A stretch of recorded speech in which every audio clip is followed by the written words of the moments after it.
Now on 12 News, a nation in mourning. He's coming. I'm gonna die.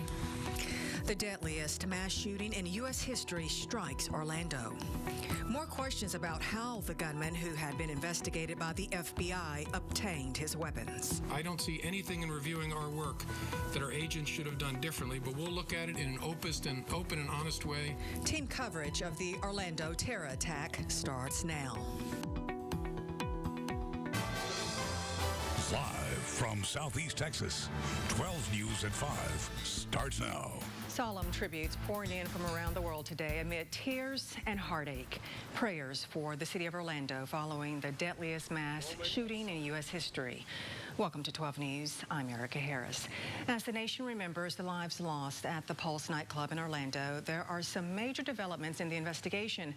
There's no information about what happened in the 3-hour standoff with police and new details about the gunman, including the revelation that there was a third weapon. ABC's Marcy Gonzalez in Orlando with the latest.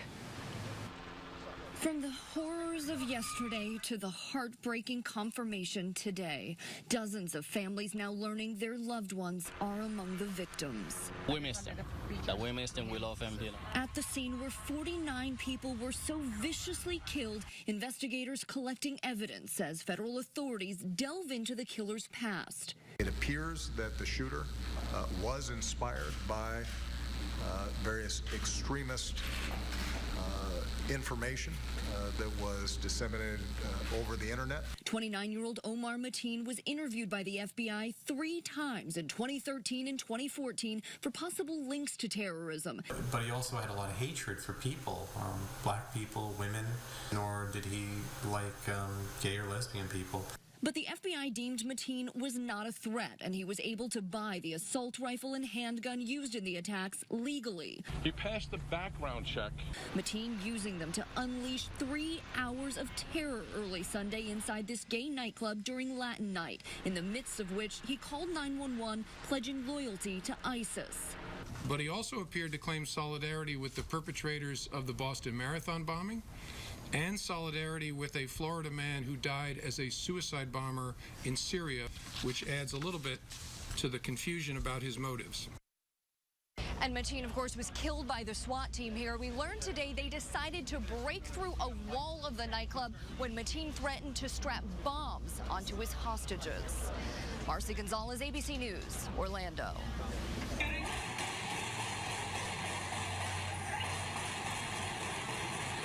Meanwhile, we are learning more about the victims, including this woman, 25-year-old Amanda Alvear. She was inside the nightclub on Snapchat when the gunshots began. Now, one of the 49 killed. ABC's Stephanie Ramos reports on the victims and the survivors. Some people played dead, others barely escaped. And at least 50 did not survive when a gunman entered Orlando's Pulse nightclub ready to kill early Sunday morning. 25-year-old Amanda Alvear was documenting the night out with friends. In this Snapchat video shared by her brother Brian, you can see Alvear stops at the sound of gunshots. It's the last time she's seen alive. You feel like you're in a war zone.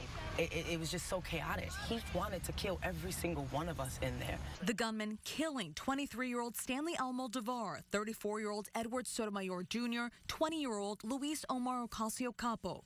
The lives of 22-year-old Juan Guerrero and his boyfriend Christopher Leinenen, also taken in the massacre.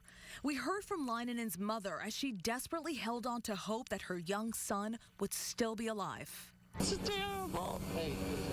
He's my only child. Making an emotional plea Sunday before finding out her son had died. The victims are slowly being identified as family and friends wait to be reunited with their loved ones, while others who were at the club shared their stories of survival and heroism. It was hard knowing that I'm alive because my buddy was right behind me and he gets shot in his back, and he's in there. Orlando Regional Medical Center says of the 44 victims who arrived at the hospital, 9 have died. Surgeons have performed 26 operations on the victims, and a number of patients remain critically ill and in shock. Stephanie Ramos, ABC News, Los Angeles. Another one of the most heartbreaking stories to come from this tragic shooting is the one about the mother who was texting with her son trapped in a bathroom.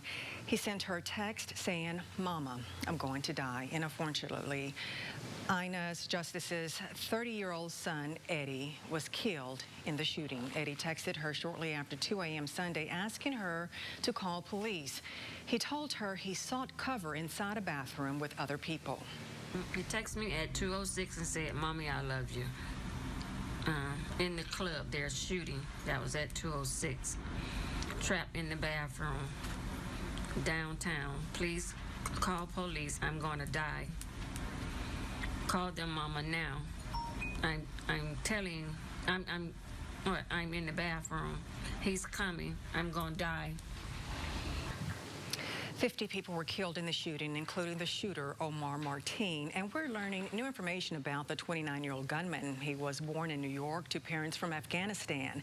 His ex-wife says she realized he was deeply troubled during their brief marriage 8 years ago. Martin was interviewed twice in the last 4 years by the FBI for possible links with Islamic extremism. But the FBI says no laws were violated. We realize talking to children about the terror attack in Orlando can be very difficult, according to psychologists. They say when you're talking to your child about such tragedies, let them know that you are monitoring their social media and technology use. Let your kids know it is okay to express their concerns, and remind them that your kids of the measures you and your communities have in place to ensure their safety. The Orlando terror attack is also impacting the presidential race and the presumptive nominees changing their campaign schedules. At a scaled-down event in Ohio, Hillary Clinton warned against demonizing an entire religion. She also zeroed in on the Orlando gunman's weapons. We may have our disagreements about gun safety regulations, but we should all be able to agree on a few essential things. If the FBI is watching you for suspected terrorist links, you shouldn't be able to just go buy a gun with no questions asked. Clinton's rival Donald Trump in New Hampshire today canceled a rally. In a speech, Trump pivoted from criticizing Clinton to focusing on terrorism, doubling down on a temporary ban on Muslim migrants. When I'm elected, I will suspend immigration from areas of the world where there is a proven history of terrorism against the United States, Europe, or our allies. Trump also called for a response that is united with force, purpose, and determination.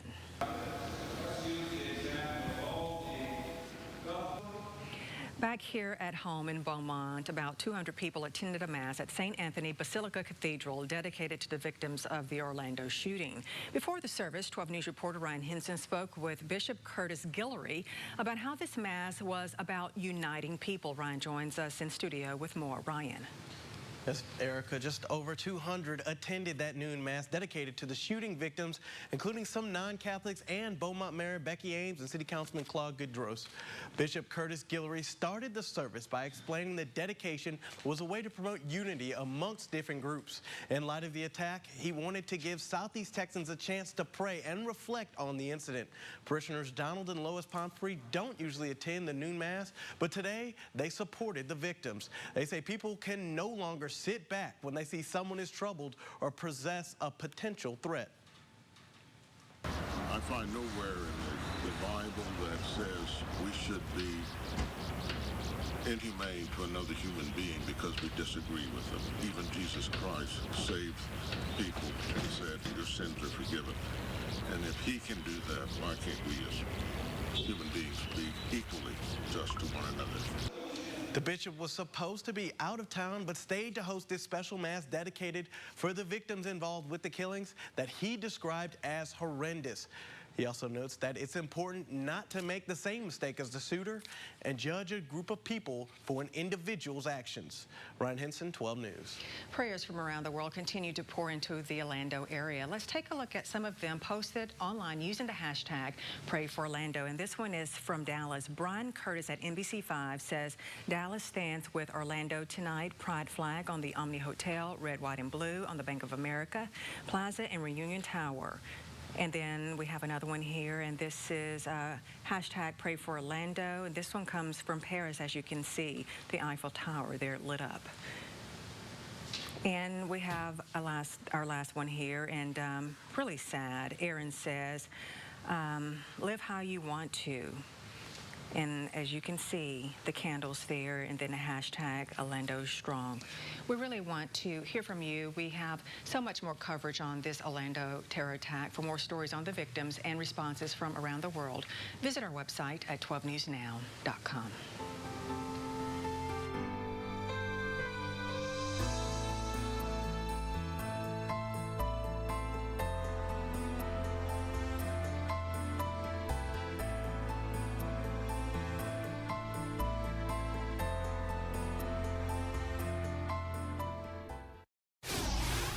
Now an update on the Port Arthur man whose body was found decapitated in Brazoria County. Police in Colorado have arrested 24-year-old Zachary Foyt for the killing. Last month, Jubal D. Alexander was found decapitated in his truck near Angleton, Texas.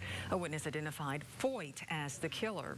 A motive has not yet been determined. Foyt remains in jail and is awaiting extradition to Texas. Well, demolition is underway at Silsbee Reed Turrentine Elementary School. A new $25 million school is being built right next door for 1st through 5th grades. Most of the construction on the state-of-the-art school will be completed this summer, just in time for the next school year.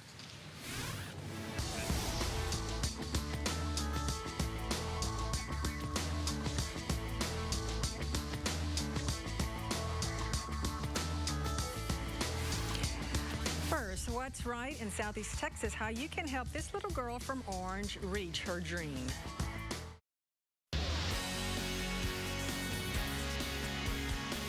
Today, for What's Right in Southeast Texas, we are recognizing a true Texas beauty queen. This is 1-year-old Elena Williamson of Orange. She just competed in the Sunburst, Texas State Finals beauty pageant in Houston. She won each event in the 0 to 15 months category, including daycare wear and swimsuit. Well, look at that smile. Well, here she is with all her trophies and her crown. Her dad says she needs her own room just for trophies. Elena is now heading to nationals in Atlanta next month, and she needs sponsors to help her get there. You or your company can purchase an ad in the program or contact her parents, Danielle and Daniel Williamson. Their email address right there on your screen. Elena will be competing for a $10,000 scholarship. She can use that for college in a few more years. We wish Elena the best of luck and are so proud of her for winning the Texas title.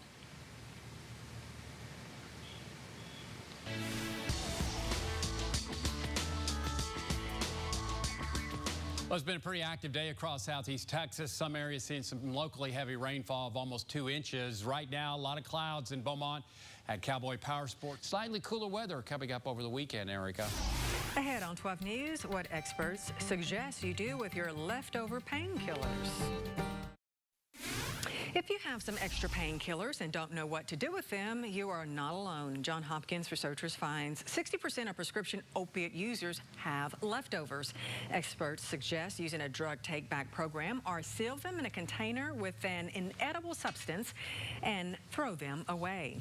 Well, Father's Day is Sunday, and a new survey by eBates shows you what not to get dad. The survey finds a whopping 92% of dads would rather have anything else than a gym membership.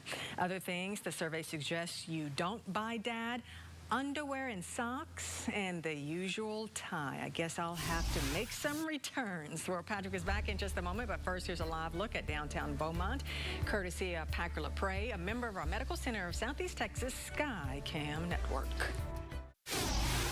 So are we in the clear for the rest of the evening?